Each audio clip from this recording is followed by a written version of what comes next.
अस्सलाम वालेकुम dear viewers, I am Mohammad Umar और आप देख रहे हैं channel solution of mathematics. Viewers, आज हम लोग एक्सरसाइज 5.2 का क्वेश्चन नंबर 5 स्टार्ट करने लगे हैं। शॉर्ट क्वेश्चन है, पेपर पैटर्न के हवाले से, एनुअल पेपर के लिहाज से इंतहाई इंपॉर्टेंट क्वेश्चन है। क्वेश्चन नंबर 5 और 6 दोनों शॉर्ट क्वेश्चन है। चलिए आइए देखते हैं क्या कहता है। क्वेश्चन को कह रहा है कि फैक्टराइज कीजिए और आपको टर्म दी गई हैं 1 2 3 4 टर्म्स आपको दी गई हैं। ओके, तो बेटे 4 टर्म्स के हवाले से हम लोग पहले भी सवाल कर चुके हैं। अगर हमें 4 टर्म्स दी जाएं तो हम पहला काम क्या करते हैं, दो टर्म्स से कॉमन लेते हैं और कॉमन लेने के बाद आपकी ब्रैकेट्स के अंदर टर्म्स का सेम आना जरूरी है। अगर आपकी टर्म्स कॉमन लेने के बाद सेम नहीं आती तो आपने ये रूल फॉलो नहीं करना। सेकंड, अगर आपके पास फर्स्ट रूल फॉलो नहीं हो रहा तो आप 3 टर्म्स को अलग कर लें और एक टर्म को अलग कर लें। लेकिन जो 3 टर्म्स आपने अलग करनी है उसका एक फार्मूला बनना चाहिए। अगर ये भी फार्मूला नहीं बन रहा तो आप इस रूल को भी फॉलो नहीं कर सकते। ये दोनों रूल्स हम 5.1 एक्सरसाइज में कर चुके हैं, समझ चुके हैं। लेकिन इस क्वेश्चन में जो हम ये करने लगे हैं, क्वेश्चन नंबर 5 का फर्स्ट पार्ट या सेकंड पार्ट या कोई भी पार्ट, इसमें ये दोनों रूल्स ही फॉलो नहीं हो रहे। कॉमन आता है अगर तो कॉमन लेने के बाद ब्रैकेट्स के अंदर टर्म्स सेम नहीं आती। दूसरी बात, अगर 3 टर्म को अलग किया जाए तो उससे फार्मूला नहीं बनता। अगर ये दोनों रूल्स फॉलो ना हो रहे हों तब हम क्या करेंगे वो आज हमने देखना है। चले आइए देखते हैं। अब हमें क्या करना होगा, फिर हम एक फार्मूला को फॉलो करेंगे जिसकी 4 टर्म है। वो कौन सा फार्मूला है जो 4 टर्म्स पर मुश्तमिल है वो देखते हैं। जी, फार्मूला है हमारे पास बेटा, फर्स्ट एक फार्मूला है हमारे पास a प्लस b होल का cube which is equal to a cube plus b cube plus 3a square b plus 3ab square. ये फार्मूला, ये प्लस का फार्मूला है। और दूसरा फार्मूला क्या है, माइनस में a माइनस b का क्यूब इज इक्वल टू, ये क्या हो जाएगा, a cube minus b cube minus 3a square b plus 3ab square. Plus वाले फार्मूले में सारी टर्म्स प्लस की हैं, माइनस वाले फार्मूले में लास्ट टर्म प्लस की है, बाकी सारी क्या है बेटा, माइनस की है। फर्स्ट भी प्लस की है इसके अंदर। ओके बेटे, तो हमने देख काउंट कर लें 1 2 3 4, यानी कि ये 4 टर्म्स को सेटिस्फाई कर सकती हैं। हम देखते हैं क्या हमारा सवाल इस शेप में कन्वर्ट हो सकता है या नहीं।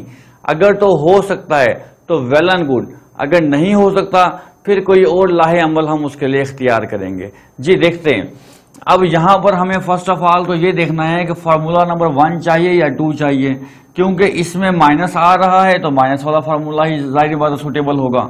अब यहां पर हमने अपने सवाल को इस शेप में कन्वर्ट करना है, यानी कि ये लिखा हुआ है a क्यूब, तो मैं यहां पर ऐसा कौन सा नंबर लिखूं जिसका क्यूब लेने से a क्यूब बन जाए।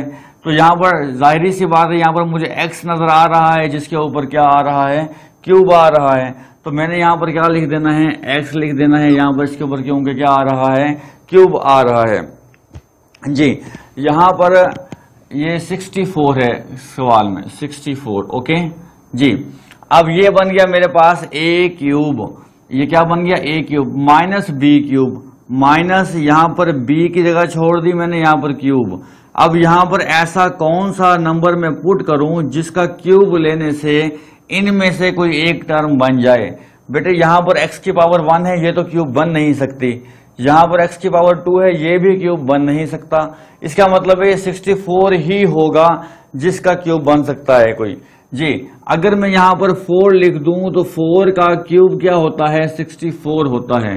अब इसका मतलब ये है हुआ कि मुझे a क्या मिला, x, और b मुझे क्या मिला, 4।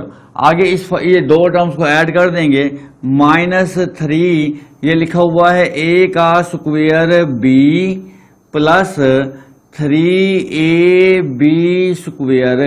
यानी कि मैंने पहली ब्रैकेट में a पुट करना है, दूसरे ब्रैकेट में b। इसी तरह से पहली ब्रैकेट में a और दूसरी ब्रैकेट में b according to this formula. Okay, अब a क्या मिला हुआ है मुझे x, तो यहां पर x लिख दिया। b क्या मिला हुआ है 4, तो यहां पर 4 लिख दिया। इसी तरह से a क्या है मेरे पास x और b क्या है मेरे पास 4। ओके, ये पुट करने के बाद आप टैली कीजिए क्या आपकी टर्म ऊपर वाली टर्म्स के इक्वल आ रही हैं। बेटे x क्यूब तो इसके इक्वल आ गया, 4 का क्यूब 64 बन जाएगा, 3 4 12 माइनस 12x स्क्वायर ये टर्म आ गई हमारे पास, 4 का स्क्वायर 16, 16 3 48 होता है, साथ में x भी शामिल है और ये प्लस का है। इसका मतलब है मेरा पूरा फार्मूला, ये वाला पूरा सवाल मेरा फार्मूले की शेप में आ चुका है। अब ये सारा फार्मूला किसके इक्वल आ रहा है, a माइनस बी का क्यूब। इसका मतलब ये होगा, हम इसको क्या लिख सकते हैं, a क्या है मेरे पास x है, माइनस b क्या है मेरे पास 4 है, तो a माइनस b का क्यूब ये मेरे पास क्या आएगा बेटे, इसका रिजल्ट आएगा। बहुत ही आसानी से हमने फार्मूला की हेल्प से अपने सवाल को फैक्टराइज कर लिया है। अब चलते हैं सेकंड पार्ट की तरफ। नहीं है, सेम क्वेश्चन है ये बेटा। कैसे करेंगे हम यहाँ पर, फर्स्ट ऑफ ऑल हमने देखना है कि कितनी टर्म्स हैं, 1 2 3 4, तो इसका मतलब है यहाँ पर ये फार्मूला ही अप्लाई होगा क्योंकि यहाँ पर क्या आ रहा है, क्यूब आ रहा है। ओके, अब देखना यह है कि फार्मूला नंबर 1 अप्लाई होगा या फार्मूला नंबर 2 अप्लाई होगा। तो मेरी सारी टर्म्स पॉजिटिव हैं, प्लस की हैं, तो इसका मतलब है सारी टर्म्स प्लस की होने की वजह से फार्मूला नंबर 1 यूज करेंगे। क्यों, क्योंकि फार्मूला नंबर 1 में सारी टर्म्स क्या हैं बेटे, पॉजिटिव आ रही हैं। अब यहां पर देखें मुझे क्या चाहिए, a क्यूब चाहिए, तो मुझे यहां पर ऐसा नंबर लिखना है जिसका क्यूब लेने से 8x क्यूब आ जाए, तो यहां पर वो बनेगा 2 और x। अगर मैं 2x का क्यूब लूं तो 8x क्यूब आ जाएगा। अब मुझे b क्यूब फाइंड करना है, जिनके क्यूब की टर्म यहाँ पर स्क्वायर है, ये हो नहीं सकता, ये यहाँ पर 1 है, ये भी नहीं हो सकता, तो 125 के साथ ही कुछ हो सकता है। तो हमें पता है कि बेटे 5 का जो क्यूब होता है वो कितना होता है, 125 होता है। ओके, तो हमें a क्यूब भी मिल गया, b क्यूब भी मिल गया। हमें आगे हमने क्या करना है, plus 3a square b plus 3ab square. Okay, a और b की वैल्यू को पुट करना है। फर्स्ट ब्रैकेट में a है, सेकंड ब्रैकेट में b है, तो यहां पर a की वैल्यू 2x, b की वैल्यू 5 आ जाएगी, फिर a की वैल्यू 2x और b की वैल्यू 5 आ जाएगी। ओके, अब एक बार टैली कर लीजिए क्या हमने जो लिखा है वो टर्म्स ऊपर मौजूद हैं या नहीं। 2x का क्यूब होता है 8x का क्यूब, 5 का क्यूब 125 होता है, 2 का स्क्वायर 4, 4 5 20, 23 60, x स्क्वायर मौजूद है ऊपर, 5 का स्क्वायर 25, 25 को अगर हम 2 से मल्टीप्लाई करें तो 50, 50 को 3 से मल्टीप्लाई कर दें तो 150 आएगा, साथ में x मौजूद है तो ये 150x। हमारी चारों टर्म्स के इक्वल आ रही हैं, तो हमारा सवाल फार्मूले की शेप में भी आ चुका है। तो ये इस फार्मूले की शेप में आया है, तो ये किसके इक्वल आ रहा है, a प्लस b का क्यूब। तो हम इसको क्या करेंगे, यहाँ पर लिखेंगे ये a है प्लस b इसमें 5 है, क्यूब, ये क्यूब लगा दिया, तो ये बन गया a प्लस b का क्यूब बन गया। बेटे इसी तरह से आपने नेक्स्ट 2 पार्ट्स भी खुद करने हैं, आपके जिम्मे वो प्रैक्टिस वर्क है। अगर आपको वो सवाल समझ नहीं आ रहे या कोई प्रॉब्लम आ रही है तो मुझे कमेंट बॉक्स में कमेंट कीजिए, मैं आपके मसले को हल कर दूंगा। अब तक के लिए इतना ही, मुझे इजाज़त दीजिए, अल्लाह हाफिज़।